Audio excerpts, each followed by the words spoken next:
नमस्कार मित्रों, Hindi the best channel में आपका स्वागत है।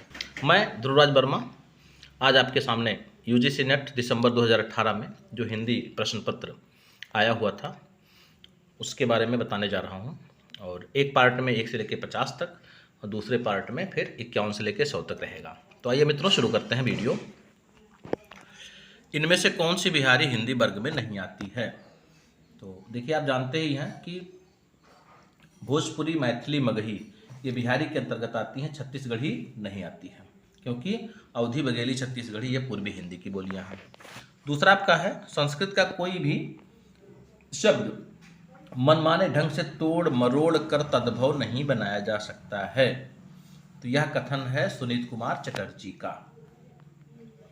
अगला देखते हैं मित्रों कि सिद्धों और योगियों की रचनाओं का जीवन की स्वाभाविक अनुभूतियों और दशाओं से कोई संबंध नहीं है, अतः वह शुद्ध साहित्य के अंतर्गत नहीं आती। यह कथन मित्रों रामचंद्र शुक्ल का है।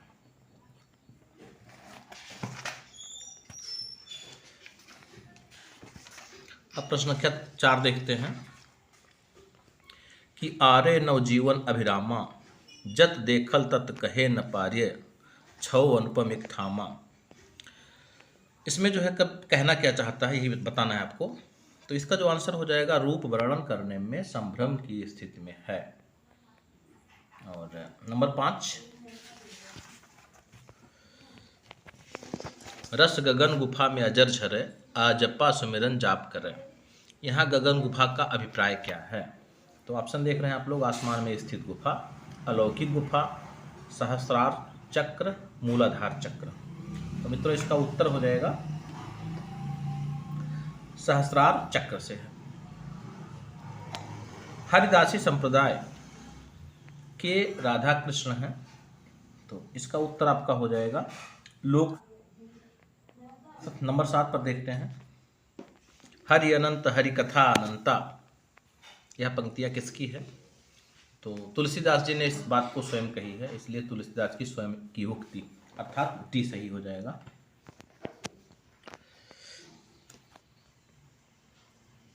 इसके बाद नंबर 8 पर है, निम्नलिखित में से किस कवि ने सतसई की रचना नहीं की? तो मित्रों ये बहुत ही इंपॉर्टेंट प्रश्न है आपके लिए। सतसई की रचना चिंतामणि ने नहीं की है, आचार्य चिंतामणि ने नहीं की है। और इसके बाद फिर भारत में अंग्रेजों के बढ़ते प्रभाव के प्रति ध्यान आकर्षित करते हुए पद्माकर ने किस राजा के दरबार में यह कवित्त पढ़ा था? मीना गढ़ बम्बई सुमंद मंद राजभंग, बंदर को बंद कर बंदर बसावेगे, कहे पद्माकर कसक काश्मीर हो को, पिंजर से घोर के कलिंजर छुड़ावेगे, बांका निरप अलीजा महाराज कबों, साज दल पकड़ फिरंगन दबावेगे, दिल्ली दहपट्टी पटना हो को झपट्टी कर, कबहों को लगता कलकत्ता को उड़ावेगो। तो यह पंक्तियां जो है उन्होंने रघुनाथ राव के सामने कही थी, यानी इसका ऑप्शन नंबर डी सही हो जाएगा।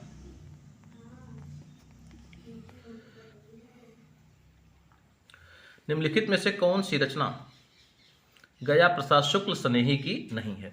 तो प्रेम पचीसी, कुसुमांजल और कृषक क्रंदन तीनों रचनाएं इन्हीं की हैं, जबकि स्वप्न इनकी रचना नहीं है। क्या मित्रों आप जानते हैं कि स्वप्न किसकी रचना है? तो स्वप्न है राम नरेश त्रिपाठी की। प्रेम शतक के रचनाकार हैं, तो प्रेम शतक के रचनाकार आपके हैं वियोगी हरि। हिंदी में ऋतु संहार के रचयिता हैं, तो इसका आंसर आपका हो जाएगा श्रीधर पाठक। आइए मित्रों प्रश्न संख्या 13 देखते हैं, मुरारी और नरगिस के प्रेम पर आधारित उपन्यास है, तो इसका आंसर हो जाएगा आदर्श दंपत्ति। और मित्रों आपको पता है आदर्श दंपत्ति के लेखक कौन हैं? लज्जाराम मेहता साहब हैं। आगे देखिए नंबर 14, तपेदिक की मरीज मन्नू की कथा किस कहानी में चित्रित है? तो यह जो है तपेदिक की मरीज मन्नू की कथा जो है, कहानी जो है बादलों के घेरे में है, और इसकी रचनाकारा हैं कृष्णा सोबती। नंबर 15, अनुभूति के द्वंद्व से ही प्राणी के जीवन का आरंभ होता है, उच्च प्राणी मनुष्य में केवल एक जोड़ी अनुभूति लेकर ही इस संसार में आता है। तो यह पंक्तियां भाव या मनोविकार निबंध से हैं, ऑप्शन नंबर सी सही है। प्रश्न संख्या 16 देखते हैं। नारी का आकर्षण पुरुष को पुरुष बनाता है तो उसका आकर्षण उसे गौतम बुद्ध बना देता है। मित्रों, अति इंपॉर्टेंट है यह प्रश्न, कई बार नेट परीक्षा में पूछा गया है। तो इसका आंसर हो जाएगा लहरों के राजहंस, और ये रचना है किसकी? मोहन राकेश की। वट वृक्ष की छाया में किस लेखक की स्मृति को सुरक्षित रखने के लिए लिखी गई है? तो इसमें हो जाएगा आपका हजारी प्रसाद द्विवेदी। राही मासूम रजा, प्रश्न संख्या 18 देखते हैं। राही मासूम रजा के द्वारा रचित उपन्यास नहीं है। तो देखिए मित्रों, टोपी शुक्ला इन्हीं की रचना है। दिल एक सादा कागज यह भी है। कटरा भी आरजू भी इन्हीं की रचना है। समर शेष है इनकी रचना नहीं है, क्योंकि यह दिनकर का काव्य संकलन है। भक्ति आंदोलन, प्रश्न संख्या 19 को देखिए। भक्ति आंदोलन की जो लहर दक्षिण से आई उसी ने उत्तर भारत की परिस्थिति कुछ लोगों में जगाई। उक्त कथन किसका है? तो मित्रों यह जो है रामचंद्र शुक्ल का कथन है। इसीलिए मित्रों, अगर आपको अपनी हिंदी को बेस्ट बनाना है तो आचार्य रामचंद्र शुक्ल के इतिहास को जरूर पढ़ें। आगे आप देखिए 20 नंबर पर, निम्नलिखित में से कौन से पश्चिमी विचारक 20वीं सदी में मौजूद नहीं थे? तो देखिए मित्रों, सैमुअल आई रिचर्ड्स 20वीं सदी में थे। सी नंबर, बेनेडिक्ट क्रोचे भी थे और सिगमंड फ्रायड भी थे। सैमुअल टेलर कॉलरिज, देखिए इनका दिया गया है जन्म और मृत्यु, यही नहीं थे। तो ऑप्शन आपका बी सही हो जाएगा। और तनना बुनना तजो कबीर, राम नाम लिख लियो शरीर, मुनि मुस रोवे कबीर की माई, ए बारिक कैसे जीवहि खुदाई। उक्त काव्य पंक्तियों में प्रयुक्त मुस मुस का भावार्थ है। तो ऑप्शन देखिए, इसमें 4 दिया गया है। मन ही मन रोना, सिसक सिसक कर रोना, दहाड़ मार कर रोना और किसी का गुण कथन करते हुए रोना। तो इसके जो है कूट में दिए गए हैं उत्तर। और इसमें देखिए ऑप्शन जो है मन ही मन रोना सही है और सिसक सिसक कर रोना सही है। तो दोनों ऑप्शन आपके मिल रहे हैं ऑप्शन नंबर सी में। तो इसका आंसर हो जाएगा सी। आगे प्रश्न संख्या 22 को देखते हैं। यंद्री का लड़बड़ा, जिम्भा का फुहड़ा, काछ का जति, मुख का सती, जो सतपुरुष उत्तमो कथी, गोरखनाथ की दृष्टि में सच्चा साधक वही है जो। तो देखिए, जो संयमी हो बिल्कुल सही है, इंद्रिय दमन करने वाला हो। अभी 2 ऑप्शन को देखते हैं कहाँ पे मिल रहा है। तो आपका ये दोनों ऑप्शन मिल रहा है ऑप्शन नंबर डी में। तो इसका आंसर हो जाएगा ऑप्शन नंबर डी। प्रश्न संख्या 23 को देखते हैं। श्याम विनोदी रे मधुबनिया, अब हरि गोकुल काहे को आवहि, चाहत नौ यवनिया, सूरदास प्रभु तज कामरी, अब हरि भय चिकनिया। तो यहाँ पर जो है इसमें ऑप्शन नंबर 3, इसमें जो कथन है नंबर 3 पर श्री कृष्ण छैला हो गए हैं और चौथा श्री कृष्ण सुंदर छवि वाले हो गए हैं। दोनों कथन सही है और यह दोनों कथन 3 और 4 आपका मिल रहा है ऑप्शन नंबर डी में। आइए मित्रों बढ़ते हैं आगे 24 प्रश्न पर। यो ही मन मेरे मेरो मेरो काम को न रहो माई, श्याम रंग होय कर समानो श्याम रंग में। उक्त पंक्तियों में कोई गोपी या भक्त कहना चाहता है। तो इसमें आप मित्रों देखिए ऑप्शन नंबर जो है 3 और 4, श्री कृष्ण के रंग में रंग कर मेरा मन उन्हीं के जैसा हो गया, मेरा मन श्री कृष्ण के वश में हो गया है। तो यह आपका हो जाएगा ए सही। आइए प्रश्न संख्या 25 पर आते हैं। रीतिकालीन आचार्यों की 3 श्रेणियां हैं। तो इसमें आप देखिए ये नगेंद्र जी ने कहा है, याद रखिएगा मित्रों कि नगेंद्र जी ने ही रीतिकालीन आचार्यों की 3 श्रेणियों को लिखा था, विभाजित किया था। उसमें है व्याख्याता आचार्य, उद्भावक आचार्य और कवि शिक्षक। व्याख्याता, उद्भावक, कवि शिक्षक, उद्गाता आचार्य नहीं है, इसलिए इसका ऑप्शन नंबर डी में आप देख रहे हैं कि दूसरा, तीसरा और चौथा सही है। तो ऑप्शन इसका डी सही हो जाएगा। मित्रों याद रखिएगा, बहुत इंपॉर्टेंट है ये कि ये किसने जो है श्रेणी विभाजित किया था। तो आप लिखेंगे डॉक्टर नगेंद्र ने। 26 नंबर पर है रास पंचाध्यायी की प्रमुख विशेषताएं क्या है। तो राष्ट्र पंचाध्यायी की जो प्रमुख विशेषताएं हैं, देखिए नंबर 1, यह रोला छंद में लिखी गई है, बिल्कुल सही है।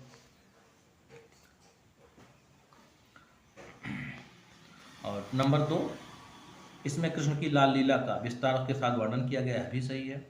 और नंबर 3 बिल्कुल गलत दिखाई दे रहा है, और नंबर 4 भी सही है, इसमें दूराड़ू कल्पना दिखाई देती है। तो ऑप्शन नंबर इसका हो जाएगा ए सही है। नेक्स्ट 27 पर देखिए आपका, सूरदास के बारे में आचार्य रामचंद्र शुक्ल द्वारा लिखित कौन सा कथन सही है। अब नंबर 1 आप देखिए क्या लिखा हुआ है, उन्होंने विट्ठलनाथ की आज्ञा से श्रीमद् भागवत की कथा को पदों में गाया। यह ऑप्शन बिल्कुल गलत है। क्यों गलत है? क्योंकि यह कार्य जो है किसने किया था? विट्ठलनाथ के पिता वल्लभाचार्य ने किया था। तो यह ऑप्शन गलत हो गया, लेकिन दूसरा आपका सही है। उन्होंने भागवत के 10वें स्कंध की कथा का इतिवृत्त के रूप में कह दी है। उन्होंने भिन्न भिन्न लीलाओं को अत्यंत मधुर पदों में गाया भी है, मधुर और मनोहर पदों में गाया। उनके पद अत्यंत प्रगल्भ और काव्यपूर्ण है, बिल्कुल सही है। तो यह ऑप्शन आपको मिल रहा है 2, 3, 4, ऑप्शन नंबर सी में। मित्रों आइए 28 नंबर देखते हैं। रहीम की कविता नगर शोभा की मुख्य विशेषताएं हैं। इसमें नगर का संकुचित वर्णन किया गया है, ऑप्शन बिल्कुल गलत है। क्यों गलत है? जब नगर शोभा है तो नगर का संकुचित वर्णन हो ही नहीं सकता। बाकी तीनों ऑप्शन, इसमें वर्ण व्यवस्था के अनुसार अनेक जाति की स्त्रियां वर्णित हैं, इसमें स्त्रियों को उत्कृष्ट कोटि का बताया गया है, ये स्त्रियां अपना उत्पाद बेचने का काम करती हैं, तीनों सही है। तो यह आपका ऑप्शन नंबर 2, 3, 4 मिल रहा ऑप्शन नंबर सी में, तो सी आपका सही हो गया। 29 को देखते हैं। रीतकालीन वीर काव्य की प्रमुख विशेषताएं हैं। रासो काव्य की अपेक्षा इसमें अधिक प्रमाणित है, बिल्कुल सही है। तत्कालीन इतिहास सुरक्षित नहीं है, यह कथन गलत है। इनमें चमत्कारिक वर्णन और भाषाई खिलवाड़ बहुत किया गया है। तो दूसरा, पहला दूसरा सही है, तीसरा बिल्कुल नहीं सही है, और तीसरा नहीं सही है, चौथा भी आपका सही है। तो 1, 3, 1, 2 और 4 ये ऑप्शन नंबर सी में दिखाई दे रहा है, इसलिए आपका आंसर हो जाएगा, सॉरी ऑप्शन नंबर डी में दिखाई दे रहा है, ऑप्शन नंबर आपका डी सही है। निम्नलिखित में से कौन सा युग्म सही नहीं है? विष्णुप्रिया खंड काव्य, सिद्धराज खंड काव्य, साकेत महाकाव्य, जय भारत मुक्तक काव्य। तो इसका आंसर मित्रों देखिए, इसका ऑप्शन दिया गया है आपका, तो इसका जो ऑप्शन हो जाएगा 1, 2, 3 सही है, यानी आपका ऑप्शन नंबर हो जाएगा सी से, यानी नंबर 4 नहीं सही है, बाकी सारे सही है। निम्नलिखित विकल्पों में से किसका संबंध माखनलाल चतुर्वेदी से है?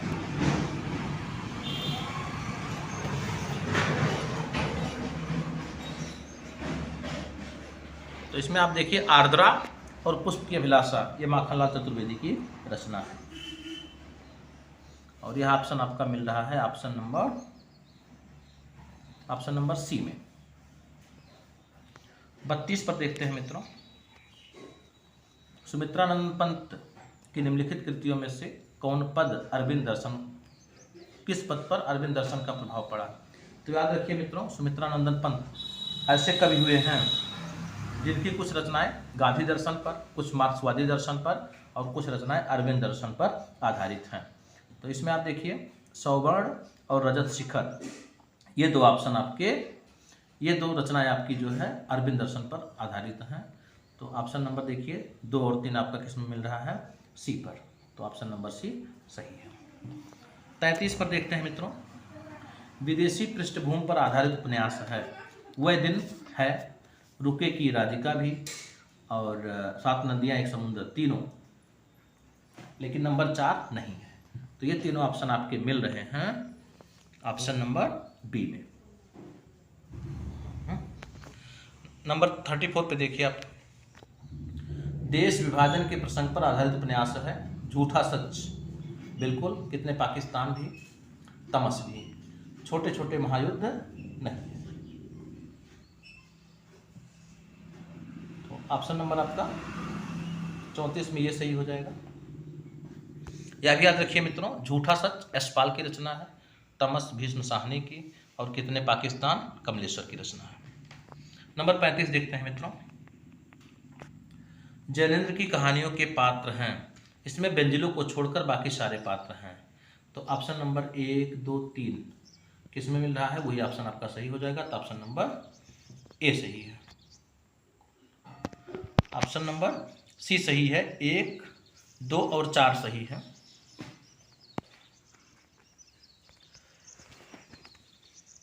हरिशंकर परसाई के निबंध संग्रह हैं। तो हरिशंकर परसाई के जो निबंध संग्रह हैं वो आपका हो जाएगा दूसरा, तीसरा और चौथा। सदाचार की ताबीज, आवारा भीड़ के खतरे, आओ बैठ लें कुछ देर, यह रचना जो है आपकी हरिशंकर परसाई की न होकर के किसकी रचना है मित्रों, ये रचना है श्रीलाल शुक्ल की। इसलिए 36 का ऑप्शन नंबर डी सही हो जाएगा। नंबर 37 देखिए मित्रों, निम्नलिखित में से कौन सा नाटक लक्ष्मी नारायण लाल का द्वारा रचित नहीं है। तो इसमें देखिए अंधा कुआं इन्हीं की रचना है, अरे मायावी सरोवर इन्हीं की रचना है, सिंहासन खाली है यह भी इन्हीं की रचना है। तो ऑप्शन नंबर देखिए मिल रहा है किसमें, 1, 2, 3 सही, ऑप्शन नंबर ए में। तो 37 का ये सही हो जाएगा। और आते हैं मित्रों प्रश्न संख्या 38 पर। निम्नलिखित में से कौन आत्मकथाएं कौन कौन सी हैं।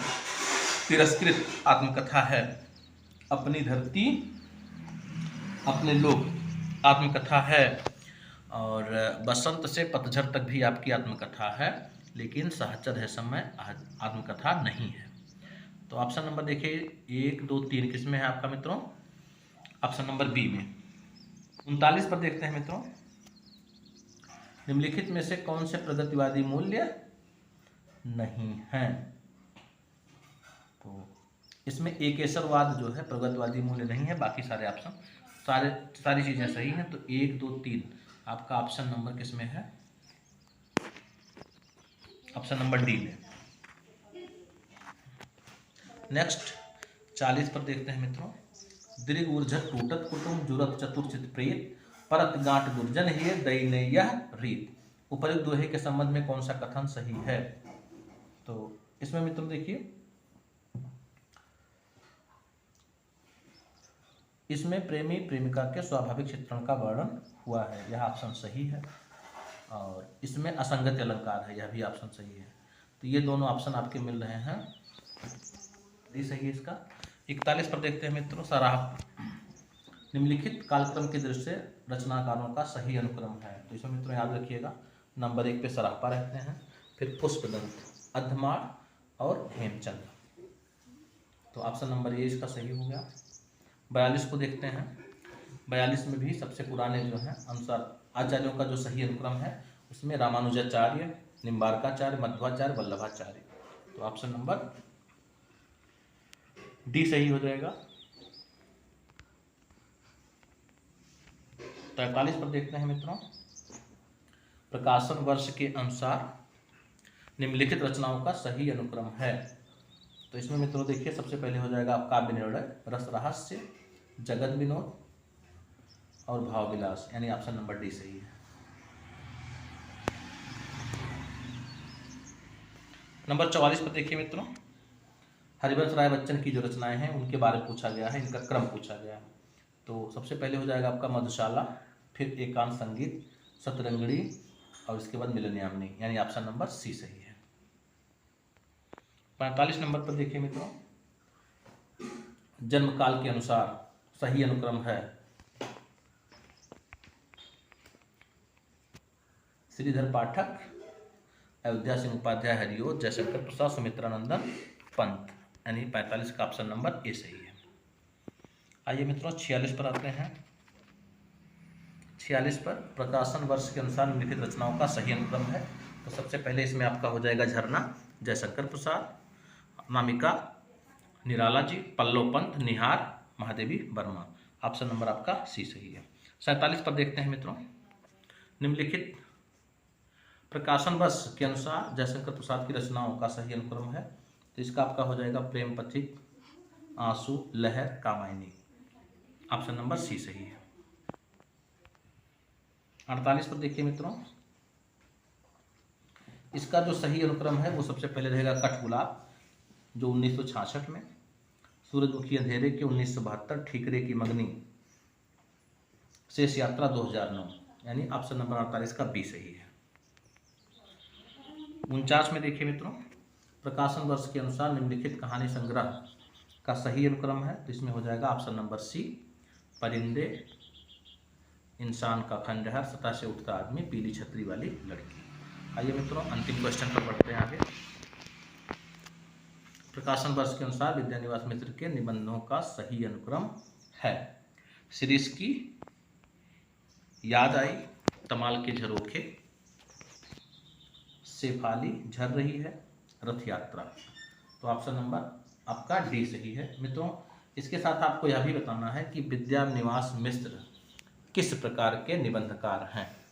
ऑप्शन इसको आप कमेंट में जरूर लिखें, ललित निबंधकार हैं या और कोई अन्य। और मित्रों वीडियो देखने के लिए धन्यवाद। वीडियो अच्छा लगा हो तो लाइक शेयर सब्सक्राइब जरूर करें।